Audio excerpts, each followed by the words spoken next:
I just want to introduce you to mediums, their purpose and the variety and range. There is an awful lot out on the market, but don't be confused. Simply, there is two types, and if we can separate the two types. One dries the paint down. So if we are using acrylic paint, often it dries very, very quickly, and especially on a hot day. So to slow the speed of drying down, you would want a retarder. I highly recommend that anyone using acrylic paint uses a retarder. It can also increase the viscosity, which is the movement and the liquidity of the paint. This is what I used in the beginning of the demonstration rather than water.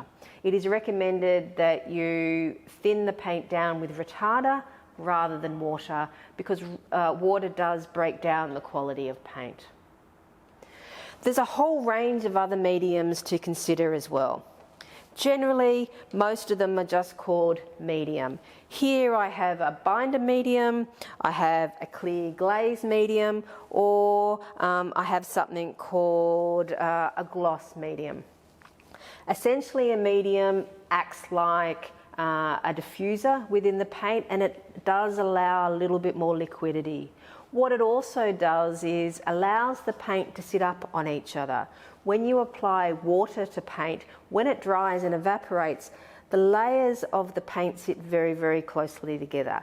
If you've ever done any painting in the past and you keep putting paint down and you're thinking, it's not making any difference, I can't see all of that detail, or it looks better when it was wet, when it dried, it feels flat, that's the reason. So I do encourage that you always use a medium. I just suggest that you use a standard medium. You don't need multiple types.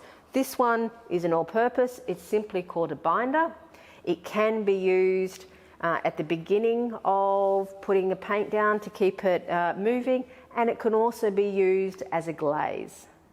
Now, essentially what a glaze is a very, very thin layer of paint, so it's more medium than colour, and that is applied as the last layers. It can give a sense of depth and a sense of luminosity. So if we have a look at this painting of Mitch, I'm going to show you very, very clearly where it's actually being glazed. So glazing, you shouldn't be able to tell. You can see in this nose area, it is all quite dark, but the nostrils appear much, much darker. So essentially how that was done is some very, very thin layers of black paint to put in those details, and we actually get a real depth from that. You can't see the brush mark, you can't see that it is separate to the other painting, but it does actually give us depth. Let me show you an example of that as well. So a glaze is a lot of medium, as you can see here, and a very, very little amount of pure colour. So on a white piece of paper,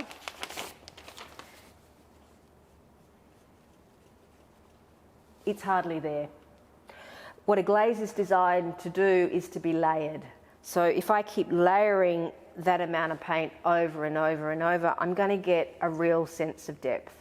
So if we are looking at our painting, you can see that I can build up dark areas through these very, very thin layers of paint, and that's going to give me that sense of form.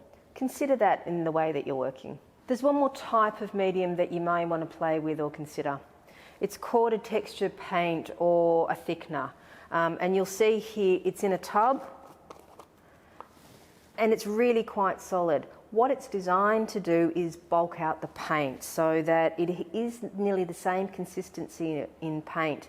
It will dry clear, and what it's designed to do is to give you some of that texture. What it will do is also hold the brush mark. So you can see I've added it to my palette. I'm going to mix some of my colour into it.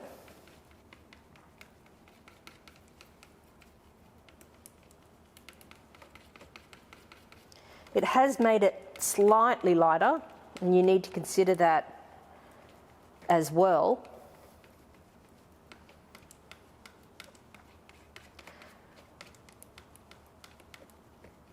I'm mixing it in quite clearly, but when I apply it,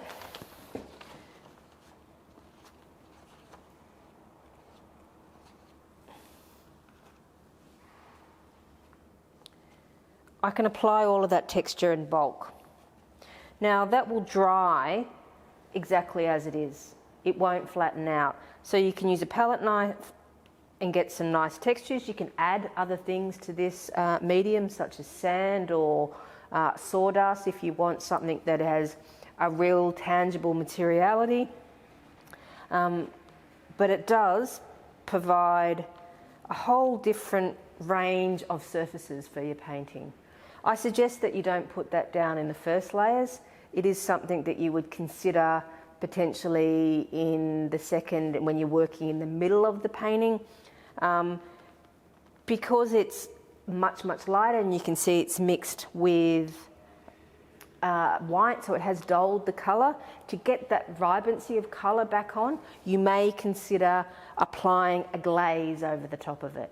So in the last technique I showed you that when you thin the paint down and apply it over the top, I can use a very thin layer of bright colour, and that's going to lift the colour and give it far more luminosity.